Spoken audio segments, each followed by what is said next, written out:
Hello everyone, and welcome to Slipjoint Sawyer. Today we're going to be doing the monthly EDC pocket dump, and this is going to be for September 2024. Just going to run through my most carried knives and gear over the last sort of month, what I've enjoyed, what I've carried the most, what's made it in the pocket but maybe I've not carried as much as I would have liked to. But we're just going to take a run through that as we go. I'm just going to start off as always with my keys, and these pretty much never change. It's very similar every month. I've got the jet setter on there, and I put some orange scales on there. Got the Olight I1R2 Pro, and this has been on my keys since the day I got it. It's absolutely phenomenal.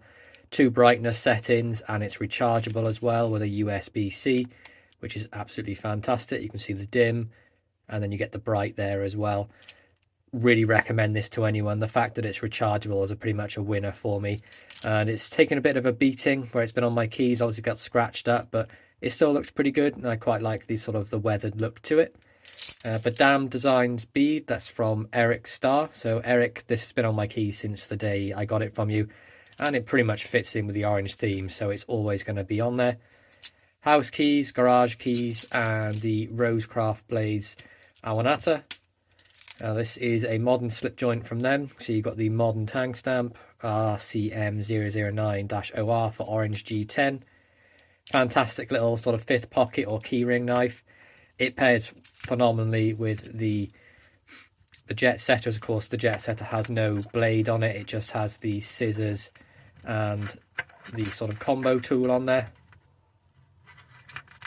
And I just think then you get like a full, well, compared to this, you get a full size like 2-inch like sheep's foot Warncliffe style blade that's D2, and these two make for an absolutely superb pocket combo.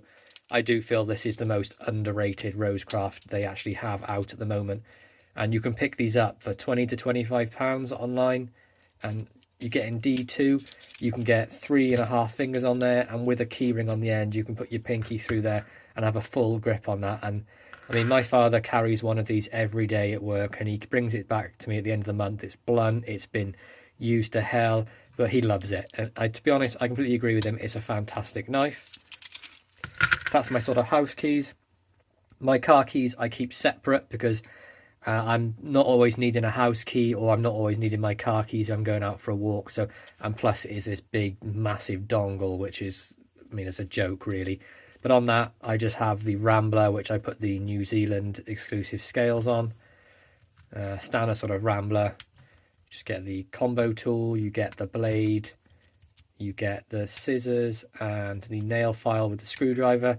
And then I put some black tools on there as well. You've got the toothpick on the back, and then the tweezers on the front. Next up, let's take a look at, I mean, the only modern knife I've really carried for months, I would say. It makes a regular appearance in my EDC, and this is the PM3 that I got from Baldy's Blades, Mikey Newman. I love this thing, Mikey. Thank you very much for sending it along. It gets a lot of use. You can see it's all scratched up, used. Put my own little edge on it. I did put a sharpening choil down there as well, and this is the one in the CTS BD1N steel. This is the lightweight.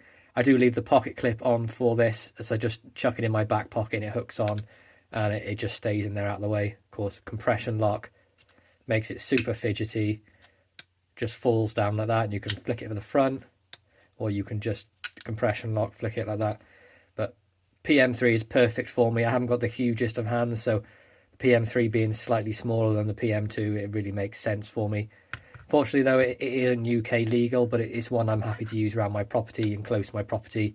I mean, as long as you're not waving out in public and being an absolute fool with it, you're not going to have any problems at all. So that is the PM3. Next up, we'll take a look at the slips I've been carrying most of my knives in this last sort of month. So there's 2 I've been using mostly, and you can see it's changed up from previous month where I'd be carrying multi-pocket slips. I've just been using these, both of which fit one knife in. This one also has a tab on the side for a pen. You can see I've got a brass pen on the side here. Really nice bolt action pen from the SVJ workshop on Instagram. It slots in there very nicely, and this one is from the Shire Supply Company. and this one is from Beard and Owl, which is based in the US. I've got a few of their products on the way that I picked up the other day. It'd be nice to see. Shire Supply, there's a discount in my description below. You save yourself 15%. Grab yourself a bargain. They do some fantastic leather work. And to accompany these then, this one was from Eric Starr again, so thank you, Eric, for that. The Bear & Sons 4-inch walnut carbon steel Barlow has made several appearances into this month's EDC. You see it's taken a nice patina on there, because you've got like the blues, yellows, all that sort of good stuff. A little bit thick behind the edge, this one, but on days when I know I'm going to be doing some outdoor work in the garden, or if I'm going down the churchyard to do some work with the volunteering, this is what I'll take, because the edge will hold longer, seeing that it's thicker behind the edge. And it's a full-size knife. You can get a really nice grip on that. And honestly, I've been carrying it in both of these slips. The Shire Supply fits it like this. You can see you've got enough room to pinch out the top as it sits very snugly. And then the Beard and Owl, it slides in there and you can just pinch like this and it'll just fall out like that. But you can see it fits in there very nice as well.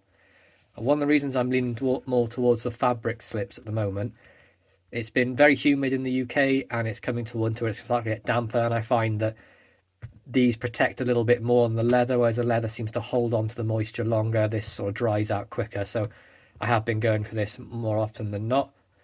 But there's the Bear & Sons 4-inch Barlow. I've also had the Rosecraft Blades Briar Patch Jack in my pocket a lot as well, and this boasts honestly 2 full-size phenomenal blades, and you can see I've not cleaned this one up, so apologies for that. This is RCT012, and when I first picked this one up, I wasn't entirely sure that I would like it. For this is one I did buy before I was an ambassador for Rosecraft, and like many of their knives I bought, I still love them the same, whether being an ambassador or not. And it's honestly really comfortable in the hand. That little hump of the blade can fit nicely between those 2 fingers there, and you really don't feel it. You get nice half stops with that clip point, and then you get a full-size lamb's foot blade as well. Look at that in there. And that is really comfortable in the hand. Both of these blades are phenomenal working blades. And of course, it's D2 steel and the fit and finish is immaculate. So if you've not tried one of these, I really do recommend it. It's fantastic.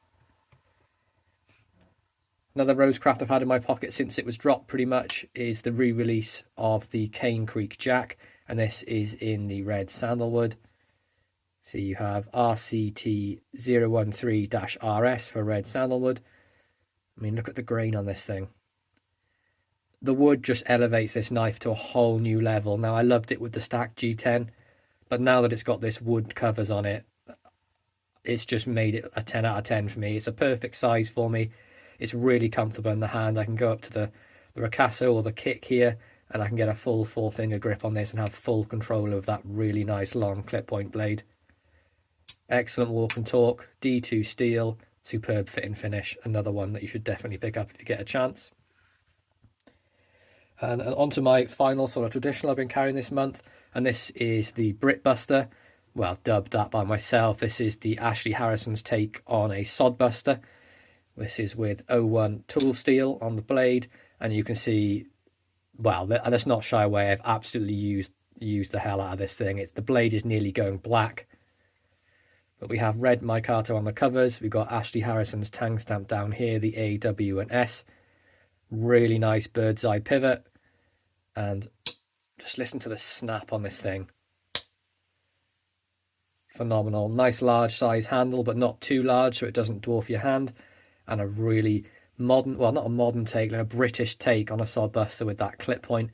Really adds something slightly different to it. And it's a phenomenal knife. I really love this thing, and I can see why it's been in my pocket so much over the last sort of month. It's just, well, it's outstanding.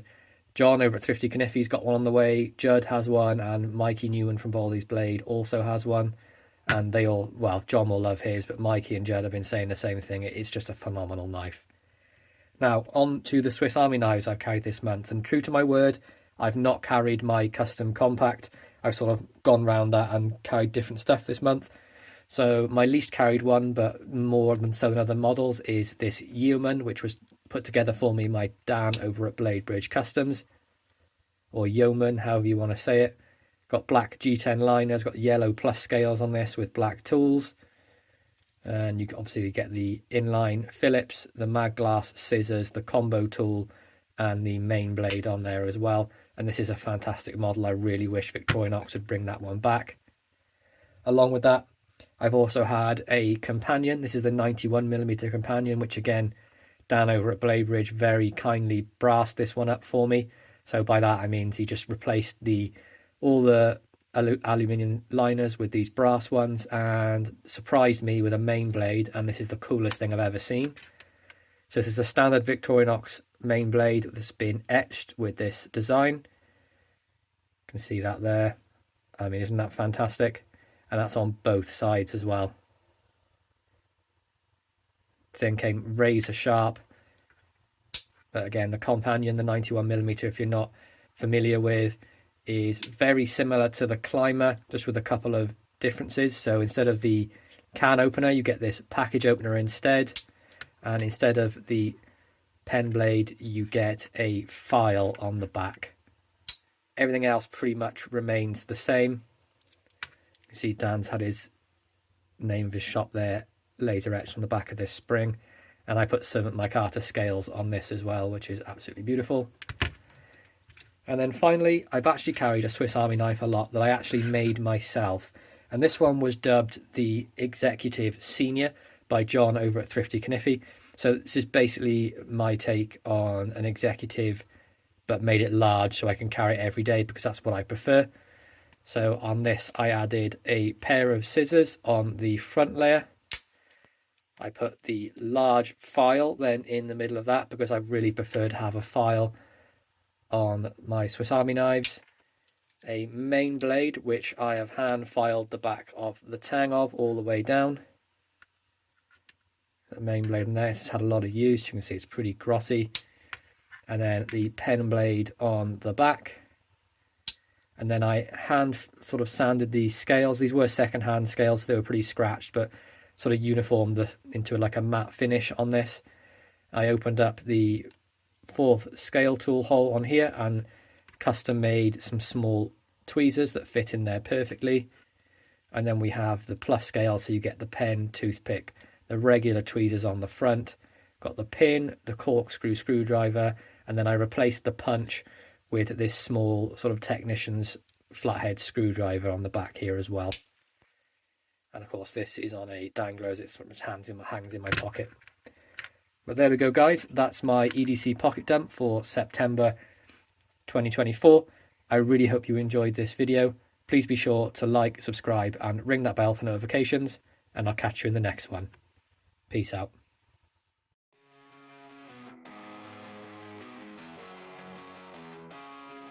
Matt's got a channel, man sharp as a blade. Slipjoint Sawyer is the name he made. Pocket knives until they flow with flair. Restorations done with craftsman's care. Rusty steel polish bright in his hands. Old souls revived with a steady glance. Views keep climbing like a jagged peak. One shot rhythms, hammer sparks they speak. Slipjoint Sawyer grinding through the night. Pocket knives gleam under flickering light. Matt's got the touch, man, turning steel to gold. Every story cut deep, every piece sold.